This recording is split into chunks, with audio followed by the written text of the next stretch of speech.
à tous. Bonjour Cécile. Bonjour Véronique. Bienvenue à vous tous sur ce premier podcast. Ça va vous parler. Premier podcast, première édition. Donc j'ai rejoint Cécile Grenier dans son cabinet. J'ai la chance de l'avoir à mes côtés. Donc pour présenter Cécile, Cécile est enseignante certifiée en PNL. C'est bien ça Cécile? Oui, Ouais. tout à fait. Et donc tu as également thérapeute. Oui. Mhm. Tu reçois donc en cabinet, mais tu as créé un centre de formation dont tu es la directrice. Mhm. Est-ce que tu veux nous en parler un petit peu? Je rebondis un petit peu parce que j'ai écouté il n'y a pas très longtemps une émission que tu avais faite sur France Bleu, Oui. où tu parlais de la PNL et Mhm. tu parlais justement de ce centre de formation à la fin. Est-ce que tu as envie d'ajouter quelques mots par rapport à ça? Oui, rapidement, pour reprendre ce que tu dis, c'est que effectivement, moi, je suis thérapeute, donc spécialisée en thérapie brève. Ça fait une dizaine d'années maintenant que j'exerce. J'ai aussi une casquette de coach professionnel et de formatrice. Et effectivement, depuis peu, là, j'ai créé le CEFOPS, qui est un centre de formation professionnelle spécialisé, Mhm. donc dans 14 champs de compétences, dont Ok. celui de la PNL, et qui est basé à Rouen. D'accord. Ok, donc Cécile, merci beaucoup pour cette présentation. Et je vais revenir sur l'émission que j'ai écoutée, là, l'émission de France Bleu. Mhm. D'ailleurs, tu pourras nous mettre le lien, si tu le souhaites, à Oui. la suite du podcast, pour que nos auditeurs puissent aller l'écouter. Oui, avec Tu plaisir. parlais justement, tu nous présentais la PNL. Mhm. Et voilà, ça m'a donné envie de découvrir un petit peu plus ce que c'est que la PNL. Alors, je connais la PNL, mais j'aimerais bien que toi, tu me donnes ta définition de la PNL, si tu veux bien. Oui, alors je définirais la PNL de trois manières. D'abord comme une boîte à outils, ensuite comme une approche, et enfin Mhm. comme une philosophie. Ok, une boîte à outils, une approche, une philosophie. Voilà, dans En l'ordre que quoi tu veux. c'est une boîte à outils pour toi?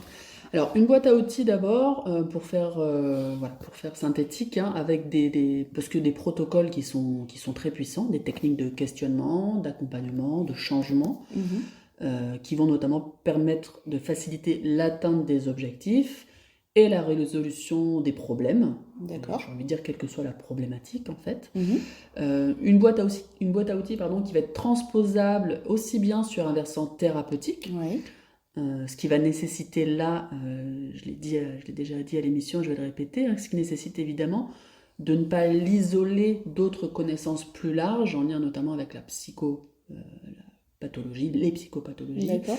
le psychotrauma, voilà. Parce que là on travaille sur un versant thérapeutique, mais aussi transposable sur un versant coaching, Mhm. pour optimiser par exemple sa manière de communiquer aussi, ou d'être en Ouais. relation, et ce, quelle que soit la sphère, qu'elle soit personnelle, professionnelle ou le champ d'intervention. À D'accord. partir du moment où on travaille avec l'humain et qu'on accompagne l'humain, la PNL, effectivement, elle prend tout son sens en fait. D'accord. Mhm. Et donc je Et terminais. Oui, parce qu'il y avait non, aussi. parce que tu me parlais de l'approche, mais là tu Oui, es encore sur les outils, c'est ça? Le fait que ce soit un outil, mais tout à l'approche fait. de la PNL, quand tu parles d'approche Oui, PNListe. oui. L'approche, je vais la ramener à quelque chose qui est d'abord une approche systémique. Ok. Qu'est-ce que tu Euh, entends par systémique? alors, systémique, c'est-à-dire que la PNL va toujours contextualiser un problème. C'est-à-dire Mhm. le ramener dans un contexte afin de pouvoir lui donner du sens. C'est-à-dire un sens au fait que ce problème a émergé à un moment donné, Mhm. un sens par rapport au fait que ce problème est maintenu, Mhm.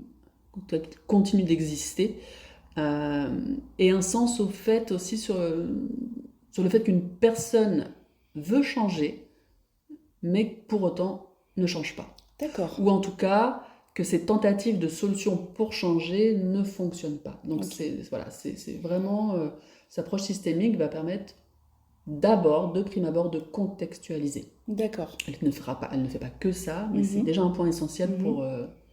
pour commencer, pour démarrer. Donc, pour commencer à changer, pour commencer à travailler sur soi. Oui, c'est-à-dire Oui. de contextualiser effectivement, pour commencer à identifier ce qui se passe, où ça se Mhm. passe, Mhm. et qu'est-ce qui fait que c'est là. C'est-à-dire de comprendre qu'on est dans un système Mhm. et qui fonctionne comme ça et Oui, d'essayer déjà d'en prendre conscience. tout à fait. La PNL, c'est vraiment j'allais dire, chirurgie, mais c'est parce que c'est précis, c'est très précis. C'est plutôt, la PNL, à l'inverse de l'hypnose, en fin de compte, va plutôt partir de l'inconscient, de ce qui n'est pas conscientisé, justement, pour le ramener à la conscience, ce qui va nous donner une marge de manœuvre pour agir sur le problème en tant que tel. Voilà, de pouvoir le poser à l'extérieur de soi et de pouvoir agir dessus. Et je parlais aussi d'une philosophie. Oui, du coup, c'est quoi en quoi la PNL est une philosophie pour toi? Alors, c'est une philosophie parce que c'est aussi un regard sur soi, un regard sur le monde qui va se poser du côté des solutions. Regardez d'abord ce qui peut exister d'un point de vue solution, du côté des ressources existantes ou de celles qui vont être à mobiliser, à créer aussi, et aussi en tenant compte des résistances avec lesquelles je vais travailler, je parlais pour moi, mais en tout cas en tant que PNListe, de travailler avec ces résistances-là afin de pouvoir, en quelque sorte, amener aussi la personne dans un processus d'autonomisation, ça de lui permettre en quelque sorte de devenir son propre coach. Donc de responsabiliser finalement la personne par rapport à ce qu'elle apporte, à sa problématique. Oui, c'est de lui donner effectivement du pouvoir sur elle, du pouvoir sur sa propre capacité à être et à faire. Donc qu'elle reprenne finalement son pouvoir. Son pouvoir d'être, son pouvoir d'agir, son pouvoir d'évoluer. Alors qu'elle le reprenne si elle pense l'avoir perdu. Oui. Parce que si elle le reprend, ça présuppose qu'à un moment donné, elle l'a pris ce pouvoir-là. Ou elle l'a laissé à d'autres. Ou elle l'a laissé à d'autres. Imaginer. Tout à fait. Ou, en tout cas, lui faire prendre conscience qu'elle a ce pouvoir en elle. D'accord. Donc, c'est-à-dire de moins s'attarder un petit peu finalement sur le pourquoi des choses et d'aller vers la solution, c'est-à-dire d'être tout de suite en action pour mettre en place ce qui va nous amener vers les solutions au problème, amener la personne à trouver ses propres solutions. Oui, c'est-à-dire que souvent on entend dire en PNL qu'on ne travaille pas sur le pourquoi, mais on travaille sur le comment. Maintenant, je mettrai une petite réserve là-dessus. C'est-à-dire bien sûr qu'on va travailler sur, non pas pourquoi je vais mal, pour faire simple, mais comment je vais faire à partir de maintenant pour me sentir de mieux en mieux ou pour atteindre mes objectifs. Pour autant, je ne vais pas faire l'économie du pourquoi. Bien sûr. C'est-à-dire que le pourquoi, c'est d'aller questionner, comme je disais tout à l'heure, qu'est-ce qui fait que le problème a émergé, comment il a émergé, comment il est maintenu. Alors, je suis beaucoup dans le comment quand je dis ça, mais en même temps, ça permet d'aller répondre au pourquoi. Pourquoi c'est là. D'accord, je comprends. Évidemment, quand on met l'accent sur le fait de la PNL travaille sur le comment, c'est vraiment parce que rapidement, une fois qu'on a identifié, qu'on a contextualisé, et je ne dis pas que ça se fait en 1 heure ou en une séance, attention, bien sûr. Mais une fois qu'on a identifié et conscientisé tout ça, ça va permettre de créer des leviers d'action qui vont permettre d'aller dans un processus orienté solution. Ceci déclenche cela et va apporter petit à petit donc la solution dans un accompagnement qui dure à peu près combien de temps? Quelle est la durée d'accompagnement, toi, quand tu travailles en cabinet? Comment... Ça, c'est très relatif parce que je travaille avec l'humain. Et là où la personne pourrait me dire en combien de temps vous pouvez me régler le problème? Bien sûr. Sachant que c'est un problème, par exemple, que la personne peut... les casseroles qu'on peut traîner depuis 10, 20, 30, 40 ans. Bonjour madame, je vous passe une commande, je voudrais régler mon problème en 2 séances. Alors, ceci étant dit, je ne dis pas que ce n'est pas possible. Ça, c'est important. C'est pas parce que ça fait 30 ans qu'on se traîne des casseroles qu'il va nous falloir 30 ans pour s'en débarrasser. Ça, c'est important. Bien sûr. C'est une bonne nouvelle. C'est une bonne nouvelle. Par contre, ce que je dis, effectivement, en thérapie brève, c'est que le but des thérapies brèves, dont la PNL fait partie, c'est une boîte à outils au service de la thérapie brève, c'est pas que ça va... les thérapies brèves sont pas là pour aller vite, mais, et je dis mais, pour pouvoir... Mais en tout cas, de pouvoir atteindre l'objectif en moins de séances possibles. D'accord. Et ça, pour le coup, je peux pas, moi, dire oui, en 1 séance, en 2 séances, sauf si je veux faire une suggestion, pourquoi pas, mais alors à ce moment-là, c'est stratégique de ma part, mais quand je fais ça, il faut que je sois bien au clair sur ce que je fais. Oui, tout à fait. Voilà. Tu sais pourquoi tu le fais. C'est ça, je sais ce que je fais quand je le fais, sinon je le fais pas, ou alors je prends plus de risques. Mais en tout cas, ça va être effectivement de pouvoir... Déjà, je ramène souvent ça à la personne, c'est-à-dire de demander à la personne de combien de séances elle pense avoir besoin, elle. Tout à fait. Voilà. Maintenant, on travaille avec l'humain, on travaille avec ce mouvement perpétuel qu'est l'être humain aussi. Donc à Et partir le de système qui l'entoure. et le système qui l'entoure et duquel il fait partie, d'où l'importance de l'approche systémique. Donc, effectivement, c'est un accompagnement, mais je ne peux pas dire 1, 2, 3, 4, sauf si ça part d'une suggestion dans ma stratégie thérapeutique. Mais c'est important que je sois bien sûr de moi. Bien sûr. Parce que sinon, je risque de vendre Bien du sûr, rêve bien sûr. et de donner l'illusion que c'est une baguette magique. Et c'est ça le problème. Oui, qui c'est peut être important de véhiculé le rappeler. parfois. Bien sûr. Tout comme l'hypnose. Mm, mm. Donc, effectivement, c'est... Évidemment. Merci pour cette précision, je pense que c'est important et que ça va vous parler justement à vous qui écoutez. Mais on peut aller vite pour aller bien. Hein. Complètement. On peut aller vite Tout à pour aller fait. bien. On n'est pas, C'est on n'est important de le pas savoir obligé aussi, hein. de rester des mois et des mois et des mois en Non, thérapie ça peut pour aller très vite. régler certaines choses et parfois effectivement ça peut aller très vite. Ça peut aller très vite. Et, Un changement peut déjà se faire avant la première séance. Et effectivement. Et je pense qu'à partir du moment où la personne vient frapper à la porte d'un cabinet, c'est quelque part elle est prête à changer quelque chose. En tout cas, elle est déjà en mouvement. Elle a déjà en mouvement, Tout à fait. donc se servir aussi de ça Tout à fait. pour amorcer quelque chose derrière de positif et des solutions qu'elle pourra trouver. Donc tu parlais tout à l'heure en fait de ces personnes qui veulent changer, mais qui ont du mal à changer. Par exemple, une personne qui est en surpoids, mais qui sait que ce qu'elle mange, c'est pas bon pour elle et qui continue à manger. Une personne qui fume, qui sait que la cigarette, c'est très mauvais. Alors ça va vous parler, messieurs, dames. J'imagine qu'on est tous concernés par ce genre de petites choses. Comment tu peux nous expliquer du quotidien, ça, oui, c'est ça. C'est tout à fait ça, en fait. C'est quelque chose qui... On a tous vécu des situations comme ça. Oui, cette espèce de paradoxe dans lequel l'humain peut se retrouver. Mais complètement. L'humain peut-être déjà un paradoxe en lui-même. Hein. Tout à fait d'accord. Mais en tout cas, effectivement, c'est ce qu'on va parler de conflits internes. Voilà, j'ai envie, mais je fais pas, je veux, mais je ne veux pas. J'ai envie, mais j'ai pas envie. Donc, c'est ça. Voilà, donc le conflit interne, le problème est quand il se cristallise et qu'il devient souffrance, en fin de compte. C'est plutôt là que ça peut être problématique. Et en même temps, c'est dans l'émotion que le changement est possible. Donc, c'est dans l'émotion que le changement est possible. Alors, je note ça parce que c'est une phrase que j'aime bien. Je vais la garder, moi, dans mes dossiers. C'est dans l'émotion que le changement est possible. Qu'est-ce que tu veux nous dire par là, Cécile ? Qu'est-ce que je veux dire par là ? Ça veut dire que quand les personnes viennent, elles viennent consulter parce que justement il y a quelque chose qui n'est pas ok ou qui n'est plus ok. C'est la souffrance qui va les mettre en mouvement en fin de compte. C'est-à-dire qu'il y a des personnes qui vont venir parce que oui, ils veulent atteindre un objectif, d'accord.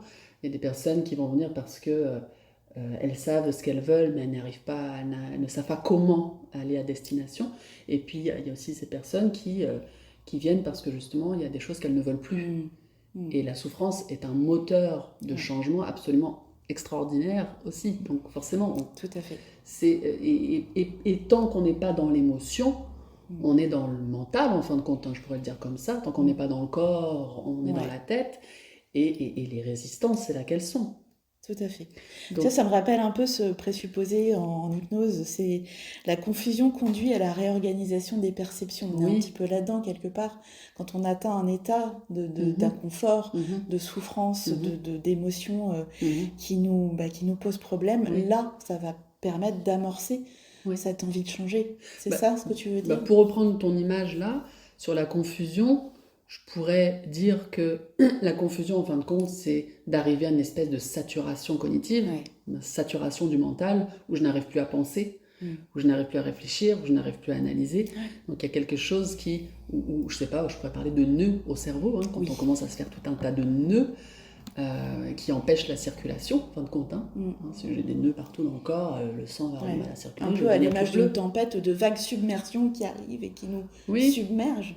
C'est cette saturation-là cognitive, en fin de compte, qui va faire que je n'arrive plus à penser, qui potentiellement va pouvoir m'amener commencer à me penser différemment. Donc avec un A et non plus avec un E. Magnifique. Magnifique, elle est forte. Ok, Ok, donc Cécile, si on en revient à cette notion de changement, qu'est-ce que tu pourrais ajouter à ce sujet? Alors, sur la notion du changement, je dirais que quand il y a ce besoin de changer, en fin de compte, ça pourrait revenir au fait que j'ai un besoin qui n'est pas satisfait, enfin un ou plusieurs besoins. D'où l'importance de bien identifier ces besoins dans un premier temps, ce qui n'est pas forcément toujours évident. Parfois, on a besoin d'être accompagné d'ailleurs pour pouvoir les identifier.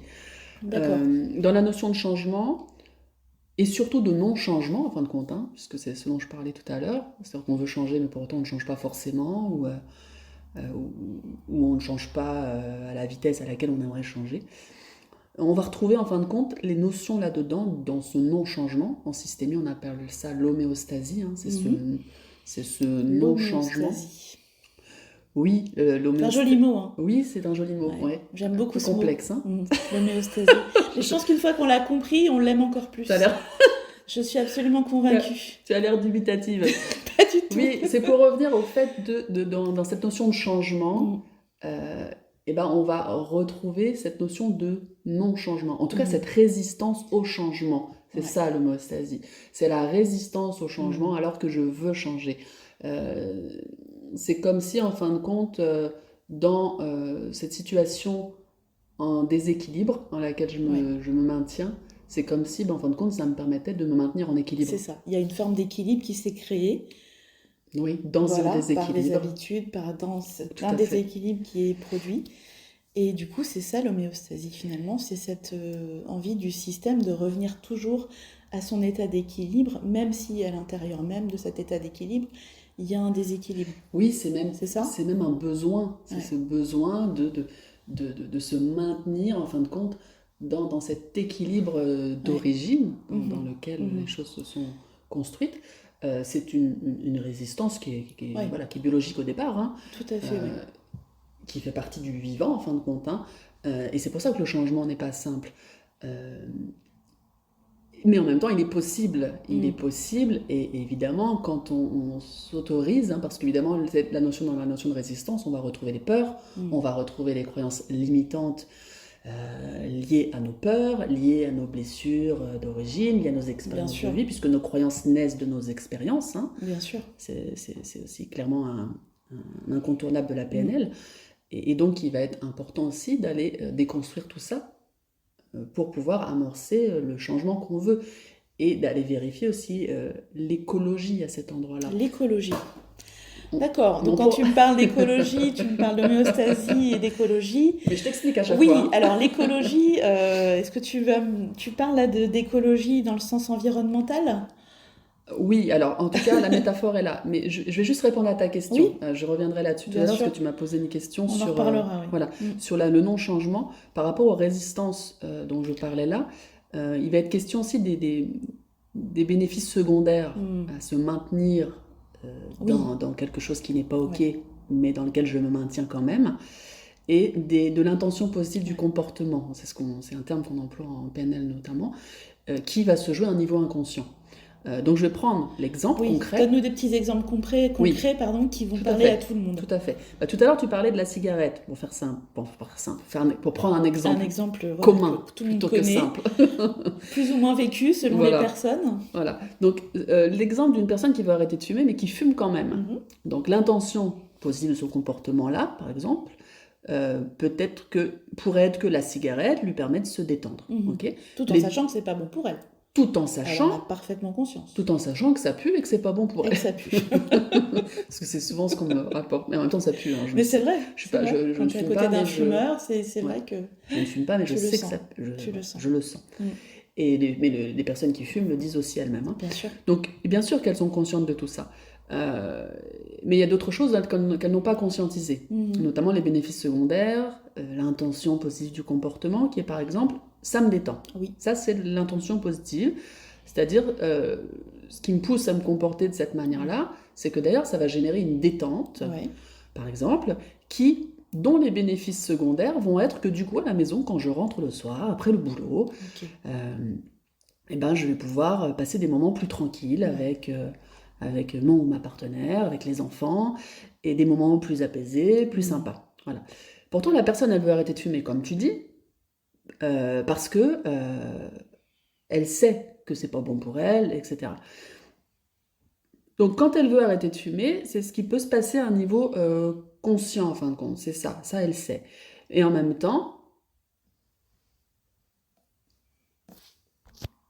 le fait de vouloir arrêter de fumer, en fin de compte, ça peut renvoyer le message à un niveau inconscient. Si j'arrête de fumer, je vais arrêter d'être détendue et je vais peut-être devenir très chiante en fait à la maison, ou désagréable, ou irritable, voilà. Et du coup être moins régulée au niveau des émotions, par exemple, hein.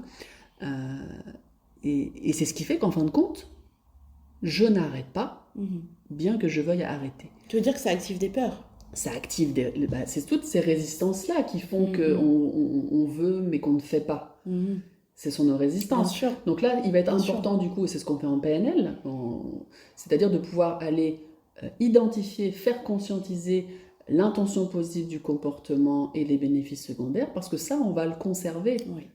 On va le conserver en changeant le comportement. Et si on peut conserver les bénéfices secondaires d'un comportement et l'intention positive d'un comportement, on pourra changer le comportement. Tu veux dire dire à la personne comment tu vas pouvoir préserver ta détente, ta bonne humeur, etc. avec ta famille, tout en arrêtant de fumer. C'est ça. C'est de maintenir tout ce qui fait que je fume et tout ce qui m'empêche d'arrêter de fumer. Ouais. C'est ça qu'on va extraire on va extraire cette substance-là en fin de compte pour pouvoir la remettre en mouvement dans quelque chose qui va être OK pour la personne et qui va lui permettre de sortir de ce conflit interne notamment. Bien sûr. Et ça, c'est applicable à toutes sortes de situations comme l'excès de poids et le fait d'aller manger n'importe quoi, ou alors le fait de rester avec une personne alors qu'on n'a plus de désir, que la situation est compliquée, mais qu'on maintient quand même cette situation parce que ça va nous apporter donc certains bénéfices secondaires. Il y a une attention positive à ça. Oui. Donc on est dans toutes ces formes de résistance dont on est pétri, parce que chaque être humain en fait connaît, expérimente ça. Et qu'est-ce qui va du coup amener la personne là à venir faire ce travail? Alors, il y a la notion, tu parles des bénéfices secondaires et de l'intention positive. Maintenant, effectivement, on ne va pas forcément s'arrêter qu'à cet endroit-là. Parfois, ça peut suffire, parfois, ça ne suffira pas. Parfois, il va avoir besoin, effectivement, d'aller un peu plus loin dans la blessure, en fin de compte, et qui a été provoquée au départ, et qui fait que je me maintiens. Parce que là, quand tu parles de nourriture, quand tu parles de la manière dont tu en parlais en tout cas, on peut ramener ça quand même à des supports addictifs.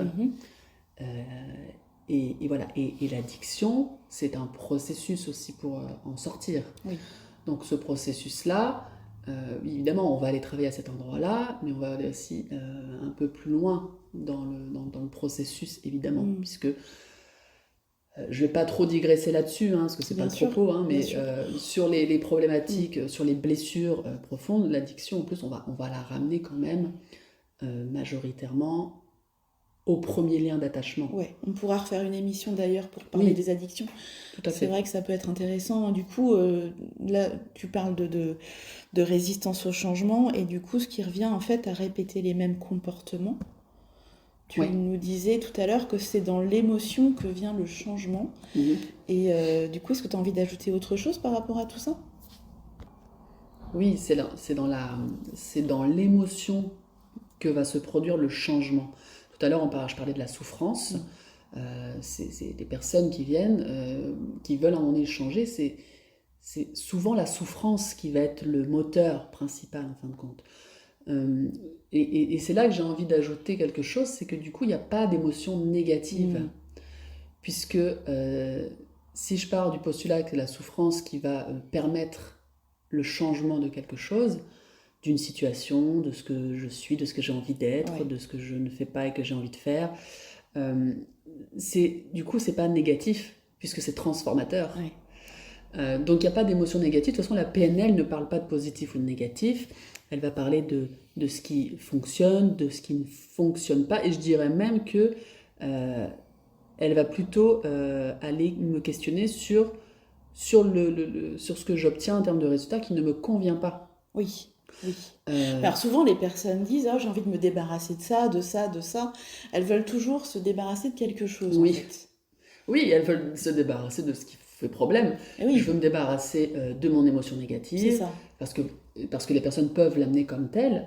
Et c'est d'expliquer que, effectivement, c'est une émotion qui sert à quelque chose. Puisque si la souffrance me sert à me mettre en mouvement pour aller vers quelque chose de meilleur pour moi, ça n'a rien de négatif. Même C'est si ça. au moment où je vis cette souffrance-là, c'est douloureux.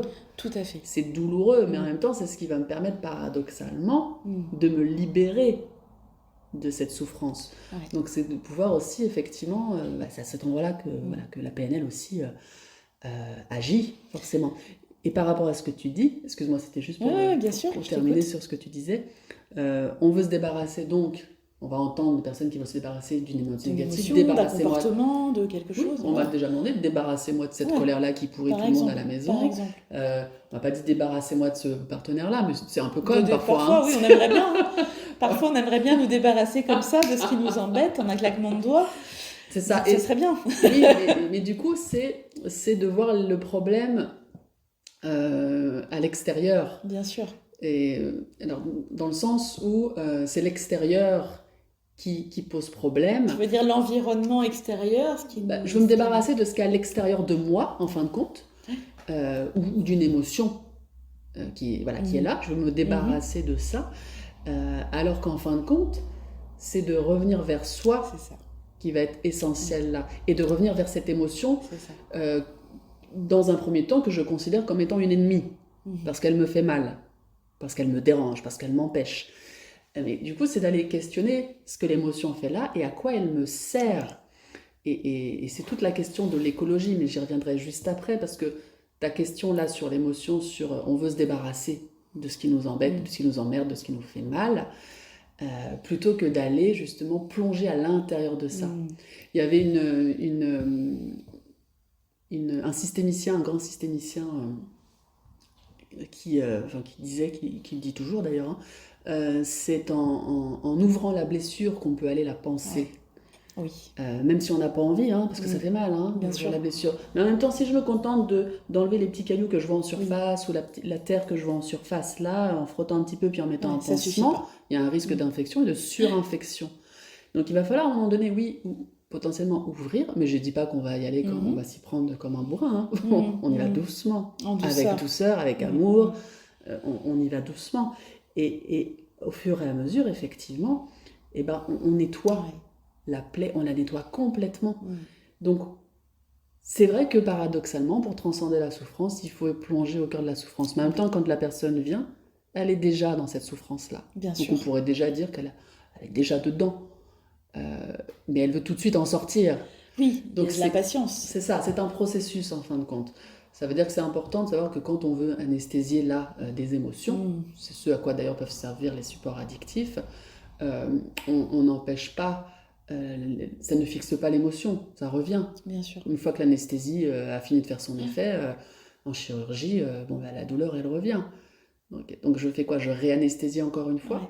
On peut pas. On peut, mais du coup, on va faire ça, toute notre vie, et on va se maintenir potentiellement longtemps dans quelque chose qui n'est pas OK et qui fait souffrance. Ouais. Donc c'est important, effectivement, d'avoir ça en conscience. Et de se dire que c'est parce qu'on va aller regarder ça en face qu'on va pouvoir, en fin de compte, à un moment donné, réussir à le transcender, puisqu'on va faire de nos émotions des alliés incontournables plutôt que des ennemis à tuer ou à endormir ou à anesthésier. D'apprivoiser finalement ces émotions négatives. Et tu parlais très justement du coup de ne plus attendre de notre environnement extérieur des changements, mais un peu à l'image de Gandhi, j'ai envie de dire, d'être soi-même le changement qu'on a envie de voir arriver quelque part. Oui. C'est un peu ça? Oui, tout à fait. Je voulais te donner un exemple là, par rapport à cette question d'émotion, parce que non pas que je n'ai pas envie de parler de Gandhi. Oui, mais donne-nous un exemple justement pratico-pratique, ça c'est très parlant pour nos auditeurs, je pense, de parler en termes d'exemple. C'est complètement pertinent, c'est qu'on soupçonne que rarement l'impact qu'on peut avoir sur notre environnement. Oui. Et c'est pour ça qu'on travaille l'écologie en PNL, quand on veut se changer soi. Donc je vais juste citer l'exemple rapidement, puis Oui. après je vais revenir sur cette notion d'écologie, parce Et que de ça fait 3 fois que j'en préservation. parle. Hein. Ça fait 3 fois que j'en Complètement. parle. Non, on va y revenir. Très important, l'écologie. Ouais. Une fois, j'ai accueilli un petit garçon. Je parle de lui parce que c'est un petit garçon qui avait tout compris Mm, mm. et qui donne une vraie leçon aussi aux adultes que nous sommes. Ça nous remet dans cette humilité-là dans laquelle il est important Ah oui. qu'on se maintienne aussi, justement en termes d'homéostasie, parce qu'on a toujours à apprendre et parce que aussi on ne sait pas ce qui est bon pour l'autre. C'est l'autre qui sait. Donc c'est important de garder ça en tête. Et ce petit garçon, il est venu une fois avec sa maman parce que sa maman me disait qu'il était très triste depuis le divorce, parce que ses parents venaient de divorcer. Il avait quel âge, ce petit garçon? 7 ans. D'accord. Voilà, donc son père avait divorcé, donc elle m'amène son petit garçon qui est très triste, qui pleure beaucoup parce que, me précisant que le papa est très triste aussi, qu'il pleure beaucoup. Et en questionnant à un moment donné le petit garçon, je lui demande qu'est-ce que tu veux toi? Il me dit moi ce que je veux c'est être heureux. Ok. Et donc je le taquine un petit peu comme ça, sans l'air de rien, je lui dis mais tu sais moi j'ai une super boîte à outils, et, parce qu'il me disait qu'il voulait plus être triste en fait. Oui. Hein. Donc je lui dis j'ai une super boîte à outils et je peux enlever ta tristesse. On peut l'enlever rapidement ta tristesse. Bon, là, ça peut faire peur quand je dis ça comme ça. Oui, hein. C'est formidable ça d'avoir voilà. ce genre de boîte à Mais c'est outils. fait exprès. Et c'est important de Bien dire sûr. ce genre de phrase en Bien conscience sûr. parce que sinon ça peut être une Oui, catastrophe. donc On est bien d'accord. c'était Hein. voulu de ta C'était part voulu et de ma tu savais part. ce que tu faisais en faisant ça et en lui disant ça. C'est important Mm. parce que c'est surtout ne pas donner. Moi, c'est quand j'enseigne la PNL, hein, Mm. je ramène toujours ça à cet endroit-là. Vous n'êtes pas des tout-puissants Oui, avec pas un faire super n'importe quoi, avec des outils qui sont puissants. Parce que le problème n'est jamais l'outil, hein, c'est ce que je dis, hein, c'est comment on l'utilise, avec quelle intention. Très juste. Comme un marteau, hein, je te donne un marteau, tu peux taper ta voisine avec, comme tu peux enfoncer des clous pour te construire une petite Bien cabane sûr. dans ton jardin, hein, Bien sûr. dans laquelle tu vas te reposer de temps en Donc si temps. ma voisine m'emmerde, j'ai pas le droit d'y aller. Bah, le marteau, c'est peut-être pas le C'est meilleur, bon, c'est c'est pas peut-être très- pas une bonne idée. Il y a d'autres moyens. Voilà. Bref. Mais c'est Donc pour... voilà, donc dans ce contexte-là, Oui. effectivement. C'est pour ça que c'est important de savoir ce qu'on fait Ah ouais. Ouais, quand on le fait. Oui. Et c'est vraiment Mm.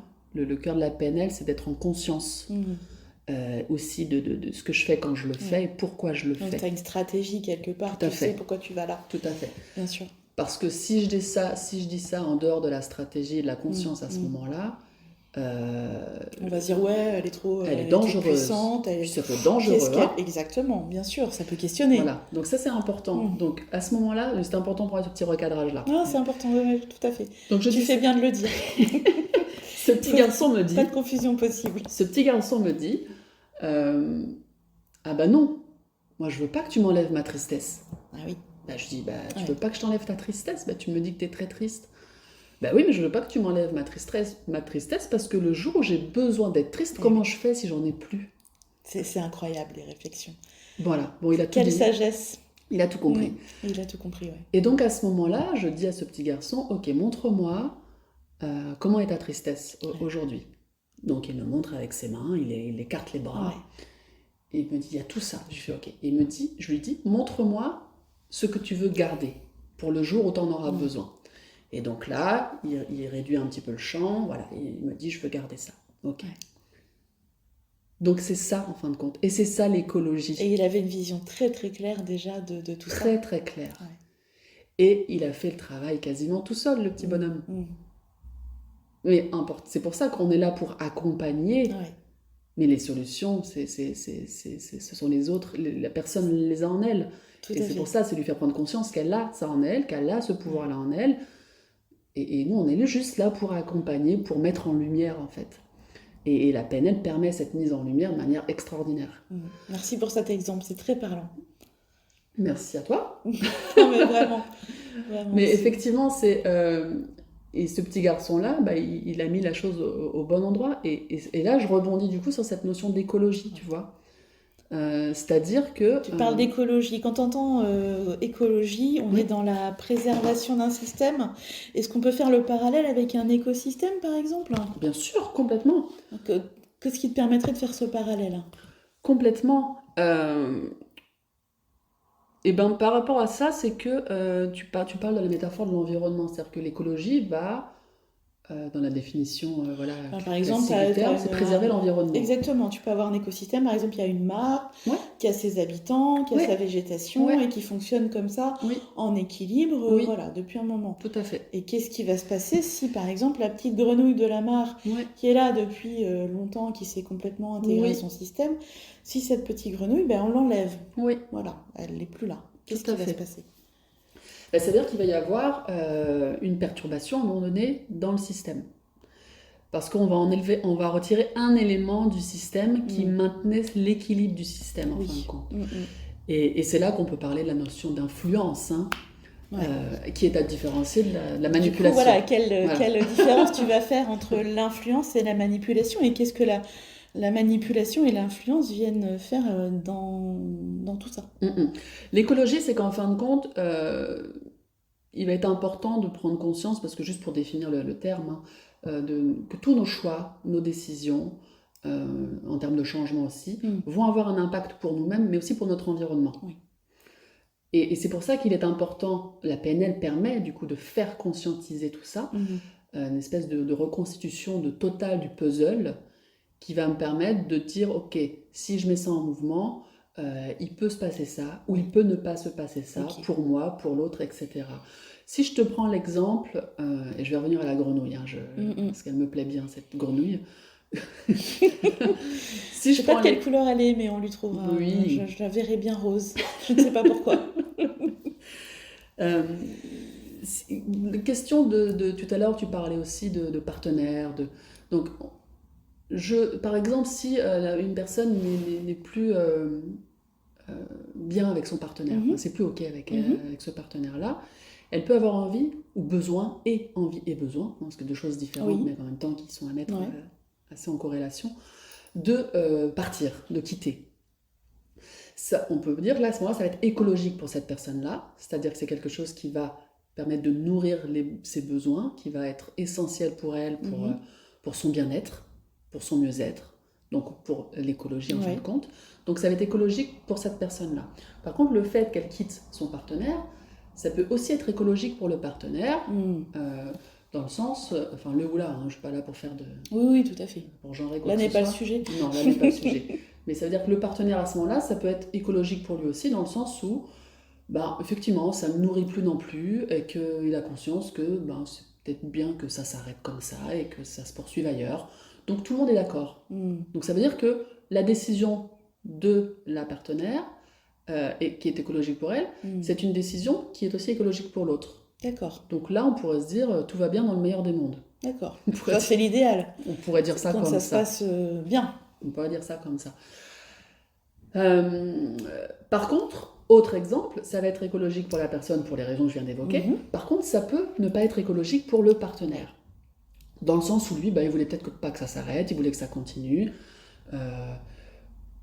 Le fait que ce soit pas écologique pour le partenaire, ça peut rester écologique pour la personne. Mhm. Ça veut dire que la personne peut se dire, ok, je conçois qu'il soit pas d'accord avec ça, que ça le rende triste, parce que lui ne voulait pas ça. Mhm. Mais en même temps, cette personne-là peut intégrer le fait que ce qu'il vit là lui appartient, et qu'il va apprendre à le dépasser, à le transcender pour voilà, continuer de son côté.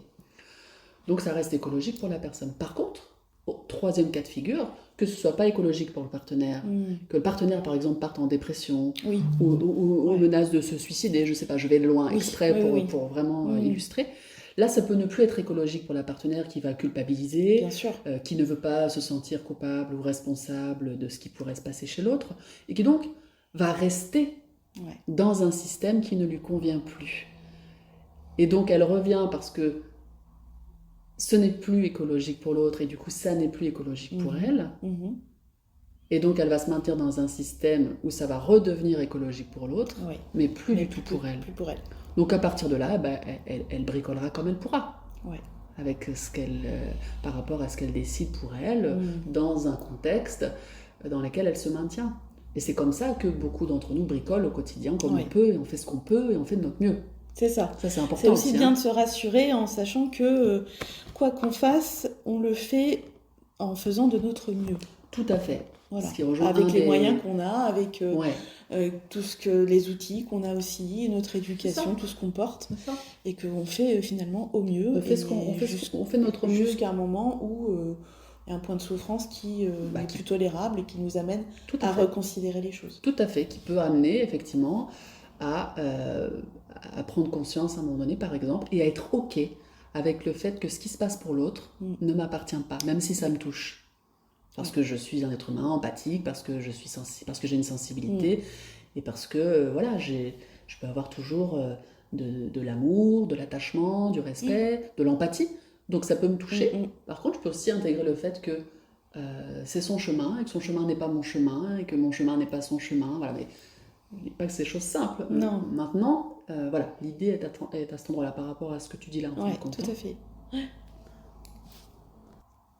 Donc c'est ça me faisait penser à un des 4 accords Toltec Oui. qui dit tu feras de ton mieux. Mais il y a aussi un présupposé en PNL qui dit que on fait toujours les meilleurs choix avec les informations dont on dispose dans l'instant T. C'est ça. Et je rajoute ça parce que c'est à inscrire dans une temporalité, à un moment précis.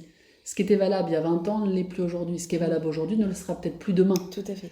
Donc c'est important de ramener ça aussi à la notion de temporalité. Ouais, contextualiser et puis temporalité, Voilà. on est aussi là-dedans. Tout à fait. Et que si j'ai fait ce choix-là à ce moment-là dans le passé, c'est parce qu'à ce moment-là, c'était le meilleur choix que je pouvais faire par rapport dans la situation dans laquelle je me trouvais, avec les informations que j'avais à disposition, avec les ressources qui étaient là ou qui n'étaient pas là. Voilà. Ce qui est un côté rassurant quand même, parce que ça déculpabilise Bien sûr.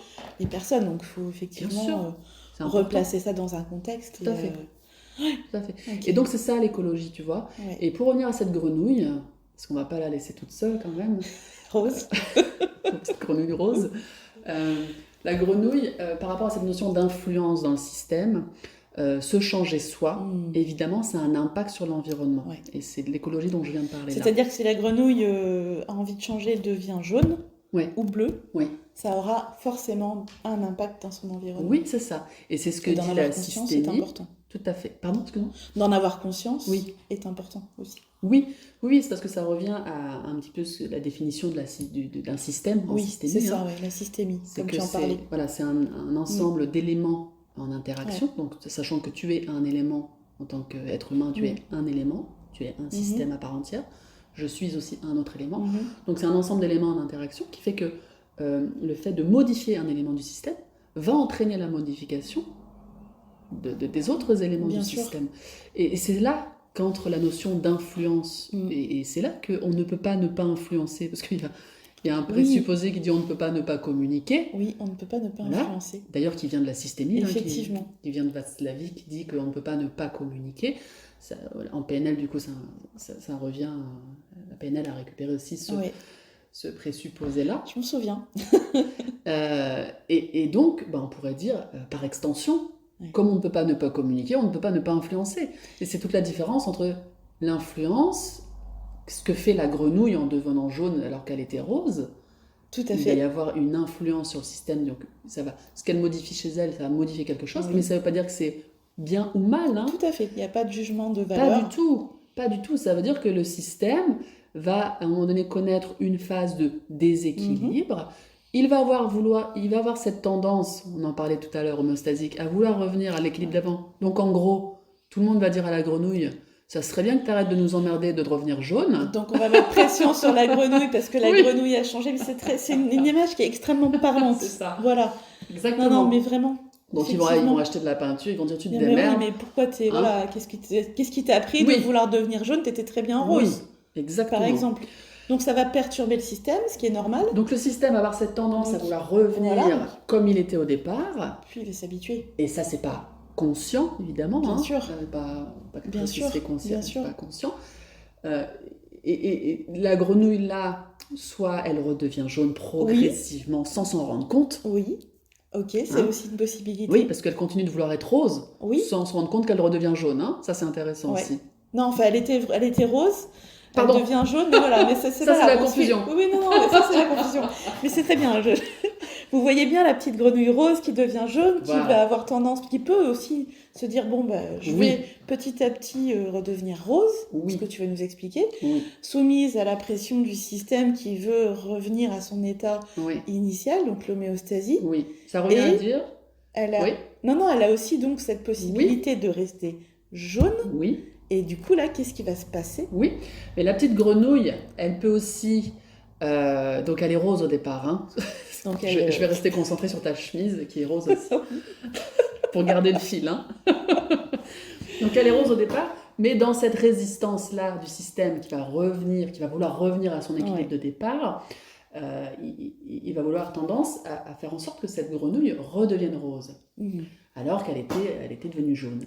Donc elle va vouloir continuer de tenter de rester jaune sans se rendre compte que progressivement, elle redevient rose. Et c'est ça en fin de compte. C'est-à-dire que, et c'est ce qu'on retrouve aussi, je parle de systémie, mais en même temps, voilà, c'est deux dimensions différentes, mais en même temps qui sont complètement corrélées. Oui, tout à fait. Donc ça veut dire qu'elle va faire un petit peu de la même chose en espérant un résultat différent. Ouais, je vois. Et c'est pour ça qu'on répète des schémas en mode pilotage automatique, en ayant l'impression qu'on fait des choses différentes, mais on fait la même chose. Bon, voilà, c'est pareil, de faire conscientiser à la grenouille qu'elle pense qu'elle est en train... Mais ça m'amène à une question que j'ai envie de te poser. Elle pense qu'elle est en train de rester jaune, mais elle ne se rend pas compte que progressivement, en fin de compte, elle redevient rose. Donc, derrière, si elle prend conscience de ça, elle peut du coup réagir en se disant « Mais merde, effectivement, j'ai pas vu que j'étais en train de redevenir rose, c'est pas OK pour moi. » Et c'est OK pour moi d'être jaune si c'est pas OK pour eux que je ne sois pas rose. Ah oui, d'accord. Ça va, Là, tu m'as complètement confusionnée. Ça y est, j'ai bugué. C'était le but. Voilà. Donc, ça peut être complètement, je vais te le dire autrement, pour pas te confusionner. Parce que si je suis confusionnée, on peut imaginer que nos auditeurs sont également dans cette situation, qui peut parfois être un peu inconfortable, je l'entends. Mais qui peut être très intéressant. Qui est très intéressant dans le processus de changement. Toujours.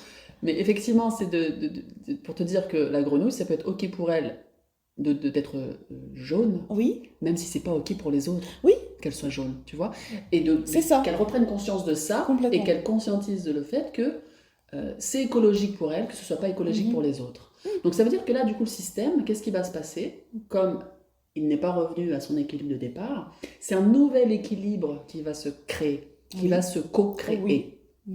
Voilà. Ok, il va s'habituer à ce que la grenouille soit jaune. C'est ça. Et à la voir jaune. Voilà. Et à l'accepter finalement telle qu'elle est, puisque la grenouille finalement est en accord avec elle-même. Et s'accepte comme ça, elle s'aime en jaune. Voilà. Et qu'est-ce que justement par rapport à tout ça, je fais le parallèle entre l'avantage de se former à la PNL, ce qui peut être intéressant pour pouvoir préserver, à la fois aller vers... peut-être aussi un changement de vie, un changement je sais pas, de direction, mais aussi, surtout, peut-être aussi, avant tout, apprendre à se connaître, à comprendre son fonctionnement, et du coup, à avoir cette possibilité de se maintenir dans le système, en étant comme on est, et en résistant quelque part à la pression du système, qui a envie de revenir à son état d'avant. T'as compris ce que je voulais dire? Oui, j'ai compris ce que tu veux dire. Je ne vais pas le reformuler, mais j'ai compris. J'ai envie de te poser une question. Comment toi, tu peux répondre à cette question avant que moi, j'apporte ma réponse? Je te reconnais bien là, Cécile. Toi, tu peux répondre à une question par une autre question. Je te pose cette question parce que je sais que tu as été formée. Enfin, voilà, oui, effectivement. J'ai été formée à la PNL par toi-même, justement. Et c'est vrai que ça a été une révélation pour moi. Et je pense que sans la PNL, je suis également hypnothérapeute, donc formée à l'hypnose. Et sans cette formation en PNL, je ne serais absolument pas la même thérapeute. Et je n'aurais absolument pas fait les bons que j'ai fait en matière de connaissance de moi-même, de compréhension aussi de mon fonctionnement, de plein de choses finalement. Et puis d'avoir fait ce travail personnel qui a été le mien au cours de cette formation, parce que pour moi il est absolument nécessaire de se mettre au travail quand on veut accompagner les autres. Moi c'était mon objectif, Après, on peut aussi Oui, imaginer faire de la PNL juste pour soi, oui, pour soi-même, pour apprendre à se connaître. tout à fait. Euh, Alors, voilà, enfin, oui, oui, vraiment, moi, c'est c'est important ce cet que tu dis. outil qui me permet finalement de consolider Oui. qui je suis aujourd'hui, Mhm, qui je suis devenue et qui je suis encore en train de devenir. mhm, Et c'est un outil qui ne me lâche pas, mhm. finalement. Donc, Oui, c'est et qui important ce que s'intègre. tu dis, c'est que autant, et je le répète, la formation n'est pas une thérapie. Ça, c'est vraiment important Non, la formation n'est de pas une faire thérapie. une différence de taille à cet endroit-là. Complètement. Mais elle nous fait travailler. Par contre, quand effectivement on va du côté de la PNL, euh, notamment, Mm, après tout dépend ce qu'on vient chercher dans la tout à PNL. fait.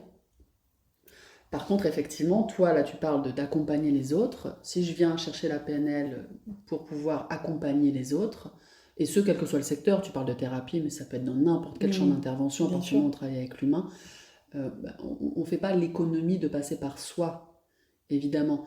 Et ce qui est même essentiel, et ce qui est même essentiel et incontournable en fin de compte, Mm, c'est-à-dire que comment je peux euh, prétendre mettre l'autre en mouvement. Accompagner l'autre, c'est le mettre en mouvement. Hein. bien sûr. C'est Elkheim, un systémicien, qui disait que la thérapie, c'est mettre de la différence là où il y a de la répétition. Il y a cette mise en mouvement chez l'autre. Quand j'accompagne l'autre, quand on accompagne les autres, peu importe le contexte, Ouais. c'est pour mettre l'autre en mouvement dans quelque chose qui l'avait rigidifié à un moment donné. Un problème, c'est quelque chose qui va nous fermer les Mm, choix, mm. qui va nous enfermer du coup, et qui va nous maintenir une espèce de carcan comme ça, qui va nous empêcher de bouger, d'être en mouvement, de décider, de choisir. C'est ça Tout à la fait. métaphore. Mm, Donc j'accompagne l'autre pour le mettre en mouvement. Ça présuppose que moi, j'accepte d'être en ouais. mouvement. Complètement d'accord. Maintenant, je reste, les personnes qui viennent se former sont des êtres humains comme moi et comme toi, qui ont aussi leur parcours de vie, Mhm. leurs expériences, leurs croyances, leurs blessures, leurs souffrances, leurs résistances, et qu'évidemment, euh, il y a aussi des résistances qui vont être à l'œuvre, et c'est OK. Maintenant, c'est de pouvoir les regarder et de se poser la question, OK, C'est ça. qu'est-ce qui fait que ça, c'est là, maintenant? Ouais. Moi, je ne vais pas forcer, je t'emmènerai pas là où tu n'as pas envie Bien d'aller. sûr. Par contre, je vais potentiellement te faire conscientiser ce que tu ne vois pas là tout de suite. Ouais. C'est-à-dire, regarde là, il y a un rocher juste devant Oui, toi, t'es très regarde. forte pour ça d'ailleurs.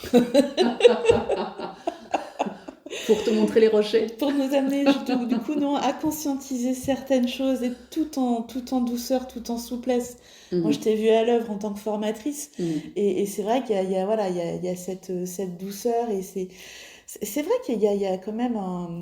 Tu dois avoir un petit scanner, je pense, dans dans ton œil ou dans ton cerveau qui te permet de voir De repérer les exactement, de grenouilles. repérer les grenouilles qui sont soit en train de se transformer en jaune Oui, et de... Ouais, non, c'est vrai oui, qu'il y a effectivement de mettre ouais. Oui, de nous amener en fait à nous questionner au bon endroit en fait finalement. Et puis non, mais Oui. c'est extrêmement précieux ça. Mhm. Et ça m'amène aussi à parler de la notion de l'ego en fait, L'ego. de l'ego. Oui. Voilà, parce que on est tous animés aussi par notre ego. Ouais. Quelle place on lui donne là dans tout ça à l'ego? Bah, c'est la place que tu as envie de lui donner ou la place qu'il prend à ton insu aussi. Ben oui, parce qu'en évoluant, on fait aussi Ouais, face aux égos des l'ego, autres. tout à fait. L'ego, il est Bien important. sûr. C'est quelque chose qui est très important. Tu vois, des fois, je vois passer sur les réseaux comment tuer son Ouais, ego, tu comment des ton choses comme ego, ça. etc. C'est... Surtout pas! Oh, ça met super mal à l'aise de tuer son ego. Surtout pas. L'ego, c'est comment je pourrais l'image que je pourrais utiliser par rapport à ça.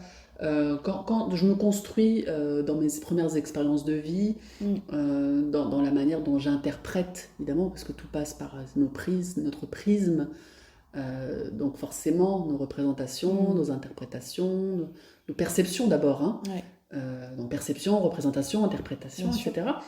Euh, et donc par rapport à des blessures qu'on va vivre à un moment donné, qui vont s'inscrire aussi Mhm, mhm. avec des croyances, et du coup des mécanismes de défense aussi qui vont se mettre en place pour nous protéger de quelque chose qu'on a vécu, qui a fait tellement souffrance, par exemple, qu'on ne veut pas revivre Oui, ça. inévitablement. Et ça, c'est pareil, c'est pas conscientisé tout ça. Hein. Donc, nos mécanismes de défense se mettent en place. Le but étant de nous protéger de ce qui a fait souffrance à un moment donné. Donc, l'ego est là pour nous protéger au départ. Par contre, c'est important de ne pas... de savoir que nous ne sommes pas notre ego. Oui, très important. Ouais. C'est ça, c'est que on a... Je vais faire simple parce que c'est un sujet Oui, qui peut être complexe aussi. Hein. On pourra l'aborder aussi Oui. une autre fois, mais passionnant. C'est passionnant. C'est-à-dire que voilà, nous ne sommes pas notre ego, par contre il est là. Et c'est pareil, c'est comment en faire un allié plutôt qu'un ennemi, celui-là. Parce qu'en fin de compte, il est là pour nous rappeler aussi notre parcours, pour nous rappeler nos blessures, pour nous rappeler ce qui est important aussi.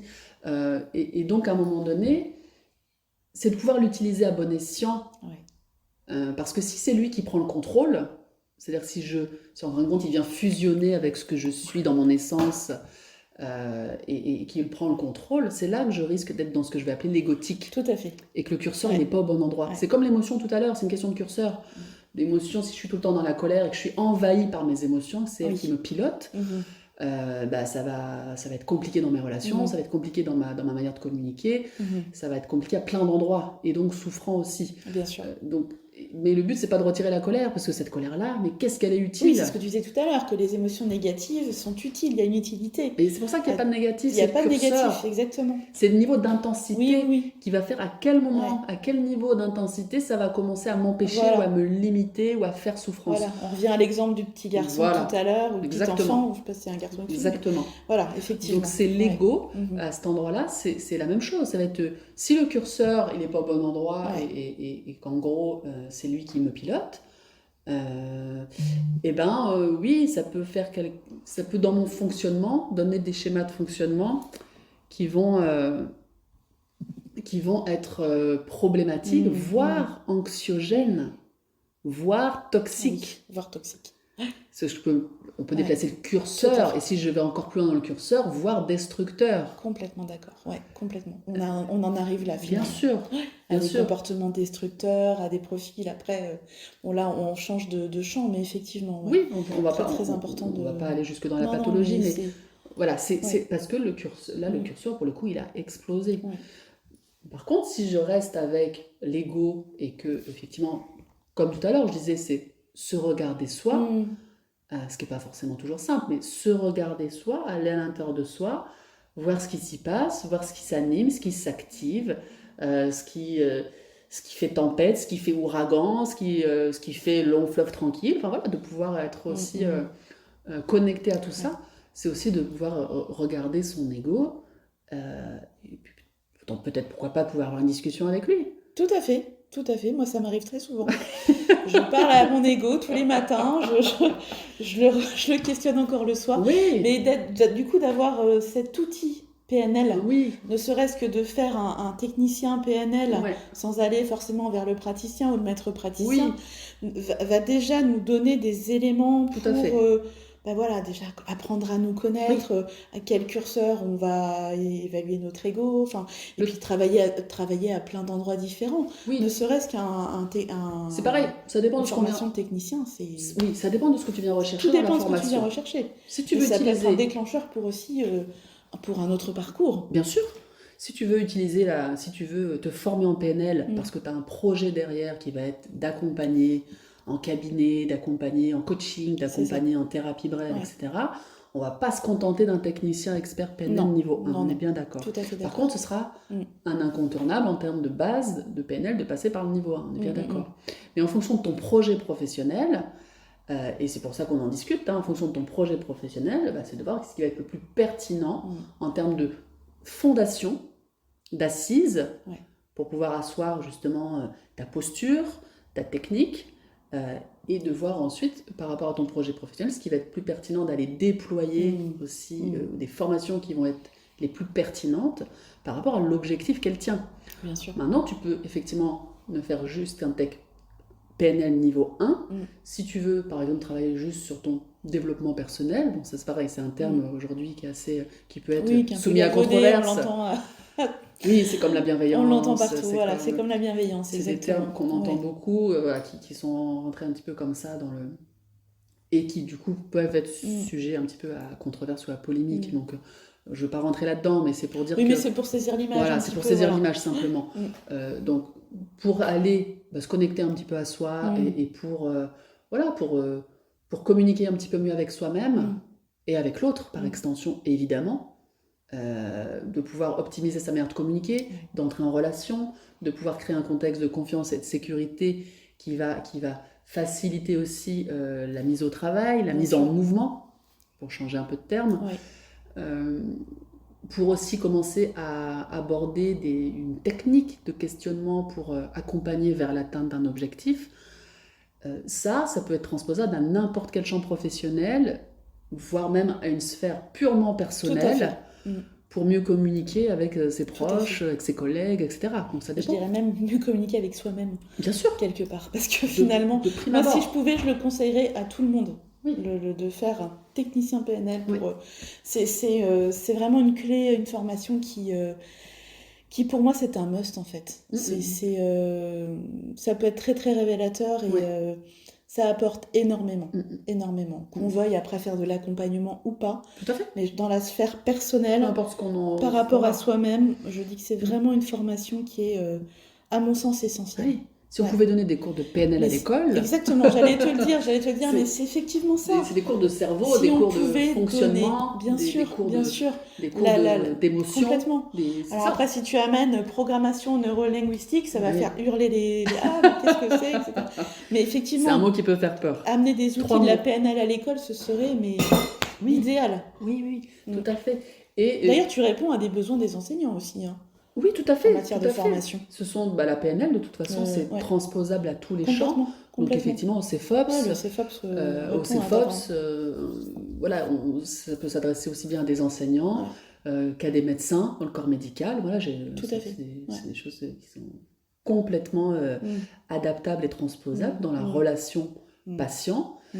mais aussi en entreprise dans la relation client, Oui, mais aussi pour effectivement, je parle aussi le CEFOP s'adresse aussi à d'autres champs comme le champ de la justice, le champ du social, voilà, le champ de l'enseignement, le champ médical, mais aussi le contexte entreprise, parce oui, qu'aujourd'hui on parle de toutes ces valeurs, euh, de pouvoir incarner les valeurs qu'on prône, la PNL, pour ça c'est un incontournable pour permettre d'aller à cet endroit-là aussi. tout à fait. Et on a parlé aussi un peu de systémie, c'est pareil, la systémie, ne serait-ce que la base, hein, c'est pour moi aussi un incontournable en termes d'approche et de regard sur soi et sur le monde. Voilà. Ah non, mais effectivement, il y a énormément de clés. Pour conclure, Oui, juste pour conclure, j'avais envie, parce que tout à l'heure on a échangé un petit peu en préparant ce podcast, oui, et on avait parlé un petit peu de ce qu'était le recadrage, et tu m'avais parlé d'une paire de lunettes. Est-ce que oui. tu peux brièvement aborder cette histoire de paire de lunettes et Alors le est-ce que cadrage, c'est qu'un recadrage oui, en PNL? Parce que en fait, c'est quelque chose qu'on peut utiliser dans le quotidien, qui peut oui, être un outil qu'on peut bien sûr. laisser à nos auditeurs pour conclure en fait ce podcast. Oui, le recadrage, comme toutes les notions qu'on a abordées, hein, c'est des notions qu'on apprend en PNL, hein, Mm, évidemment, pour pouvoir agir à cet endroit-là, mm, mettre en mouvement tout ce qu'on a évoqué en fin de compte, hein. Pour cette notion de recadrage, pour terminer là-dessus, le recadrage, ça va être aussi une technique de conversationnelle, une technique aussi de questionnement. Mais pour faire simple et pour rester dans l'image, c'est un peu comme si tu as l'habitude de voir le monde avec ta paire de lunettes jaunes. C'est pas pour parler de la grenouille, mais mhm. du coup, c'est celle qui me revient en tête là quand je dis Grenouille à ça. lunettes. Grenouille à lunettes. Euh, donc, tu as l'habitude de voir le monde derrière ta paire de lunettes Oui. jaunes, et c'est un jour de te proposer de prendre ma paire de lunettes qui, elle, est rose, pour rester dans Mm, les mêmes couleurs, mm, et de te la prêter, cette paire de lunettes-là. ouais. Et là, tu vas prendre conscience que tu vas voir des choses que tu ne voyais pas avec la paire de lunettes que tu avais avant. Et c'est de se dire, c'est pas que ça n'existe pas, et c'est pas que ça n'existait pas, Mm, c'est juste que je ne le voyais pas comme ça. c'est ça. Et d'ailleurs, quand je fais du recadrage conversationnel, souvent les personnes, la phrase qui émerge à ce moment-là, c'est « j'avais pas vu ça comme ça ». Oui, exact. Voilà, donc Exact. comment ça peut être aussi intéressant, pertinent et riche de se rendre compte que le monde, c'est pas forcément, il n'est pas forcément euh, comme je le vois, mais il peut être aussi comme tu le vois toi en C'est fin qu'il de n'est pas compte. toujours jaune, mais il peut aussi Non, être rose, vert, c'est bleu, ça. etc. Donc c'est un peu changer finalement son angle de vue Oui, et puis prendre un petit peu c'est ça. de hauteur aussi Oui, sur les choses quelque part. c'est toute la différence entre la Ouais, réalité, qu'on voit en PNL, qui serait la notion de territoire, de la c'est réalité, ça. de ce qu'il y a à l'extérieur de soi, Ouais, et, et ma vérité subjective à exact. moi. Mhm. C'est-à-dire ce que je crois de ce que je vois, Mhm. ce que je crois de ce qui est. Et ça parle uniquement de De moi soi. et de mon prisme à Ouais. moi et de mon référentiel à moi. Et ce qu'on ne peut pas imposer à l'autre finalement. Non, mais ce que pas mal de personnes font, Exact. parce que ça revient à cette homéostasie dont je te parlais tout à l'heure. Complètement. On va avoir Ouais. besoin de revenir à l'équilibre de base, c'est-à-dire au nôtre. Ouais. Et toi, si tu me dis non, moi je vois ça, et je vais vouloir te ramener à mon équilibre à moi, à ce que je vois moi, en me disant ben non, c'est ça. Et toi, tu vas me dire mais non, c'est ça. Donc, est-ce que chacune de nous va rester dans son propre prisme, ou est-ce qu'à un moment donné, je vais avoir envie de m'intéresser à qu'est-ce qui fait que toi, tu vois Ouais. ce que je ne vois pas. Et ça, c'est pas pour remettre en question ce que je vois. Ça veut pas dire que ce que je vois n'existe pas, ça existe. Ouais, tout à fait. Mais c'est juste pour prendre conscience que ça peut être intéressant d'aller voir ce que toi tu vois et que je ne vois pas, juste pour enrichir ma vision du monde et pour m'enrichir. Quand on commence à comprendre que aller chez l'autre, ce n'est pas en fin de compte s'oublier soi ou aller contre soi ou renier ce que je Oui, parce que suis ou ça ce que pourrait je effectivement vois. évoquer cela. Oui, Mais c'est c'est pas pas ça du ça. tout. C'est au contraire, quand je comprends que c'est pour m'enrichir moi-même et C'est pour un grandir, enrichissement. et Ouais. pour grandir et pour Ouais. m'enrichir et pour ouvrir ma carte du monde, hein, c'est ce qu'on dit en PNL, et ben ça fera toute la différence dans ma manière d'être et d'être en relation avec l'autre et de communiquer avec l'autre. Tout à fait. Bah, merci beaucoup Cécile Merci à toi, pour Véronique. cette conclusion. On va vous laisser passer une très bonne journée, une bonne soirée, une bonne matinée. À bientôt. À bientôt, merci.